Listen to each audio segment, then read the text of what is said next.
as the continent awaits word on who the new chair of the AU Commission will be, NTV's Wallace Kantai sat with the Principal Secretary in the Ministry of Foreign Affairs, that's Monica Juma, about what Kenya hopes to gain from a successful candidature and whether the country has done enough to ensure victory.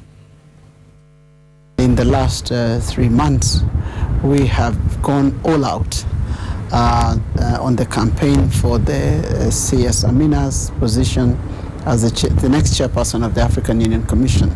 We are going into Addis with confidence that we are going to deliver on this candidature.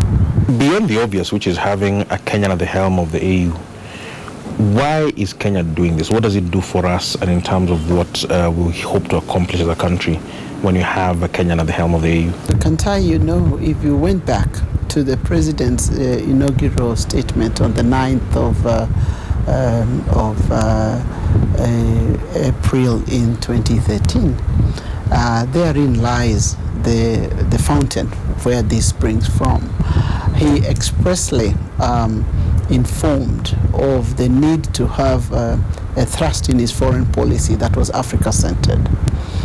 You will know from that point on, the president has been a champion of the African cause, whether it was in terms of regional integration, whether it was in terms of the peace and security agenda on this continent and beyond. We are sitting now as a co-chair of the United Nations Peacebuilding Commission, whether it was in terms of negotiating the Sustainable Development Goals.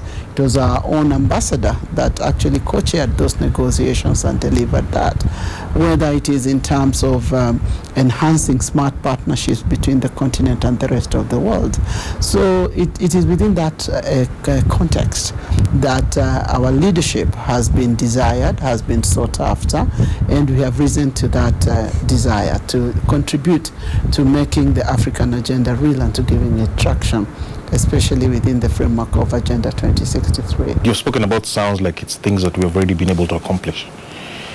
If and when we were to have someone at the helm of the AU, what would then be our strategy, or what we want to accomplish out of that chairmanship?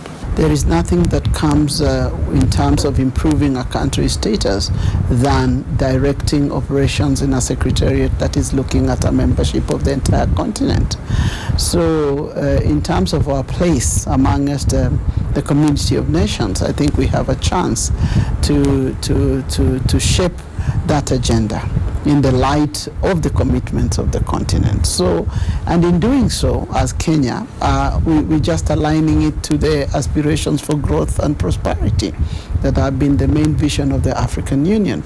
Now, you know that one of the commitments of CS Amina has been to really drive the integration. She's spoken about the need for ensuring movement of people, goods and services across the continent, the need to drive a seamless infrastructural development, to create bridges on land and elsewhere to connect this continent and to increase the trade and investment on the African continent.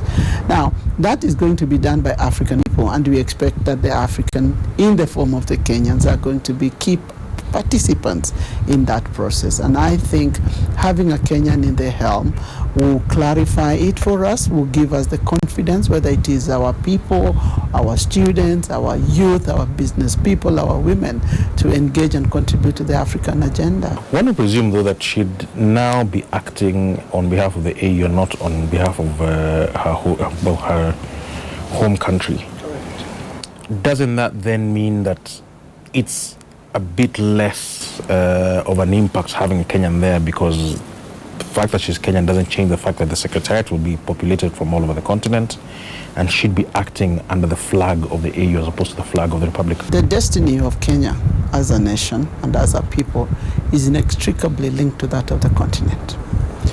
And therefore, CS Amina being at the AUC is not a loss for us. I think it is would be an overwhelming endorsement of the value that Kenya brings to the entire African agenda. So it is not a loss. It is actually a plus in terms of just galvanizing the continent and placing it in its rightful path in terms of realizing its full potential.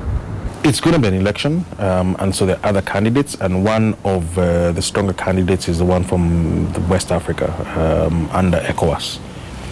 If you look at the events of the last few weeks with the Gambia, some people have come and said that that may mean that that candidate is stronger because they were able to resolve the Gambian situation so resolutely in a bloodless fashion, and so that galvanizes the credentials not just of West Africa as a region, but specifically of Senegal as a country, with the removal of President Jammeh from the Gambia once his term was over. Doesn't that complicate our... Well, first of all, we are not electing a country to the chair of the African Union Commission. So it is not Senegal that is going to be sitting, or Kenya that is going to be sitting. What we are looking for, and this is really what came out of Kigali, is the competent person that can carry the African agenda. We had a conversation with you, Kantai, yes, after Rwanda, exploring why there had been an abortive or a stalled election. And clearly what was coming through was that the agenda where we are at as an African continent, we require a certain person with a certain skill set to lead our commission. So we are not electing a country. We are electing an African with the requisite competences, and we think Ambassador Amina calibrates what we require. A person with a very distinguished career in public service, in international affairs, a very well-respected diplomat, a consensus builder, because bringing together 53 countries on big issues requires a lot of negotiation and making sure that you don't leave anyone behind. But more fundamentally, somebody that understands the substance of the issues of concern to Africa, be this whether it is trade, investment, whether it is peace and security, whether it is issues concerning women or youth, innovation, technology, whatever. So I think it is that package that makes her an extremely attractive candidate for this position.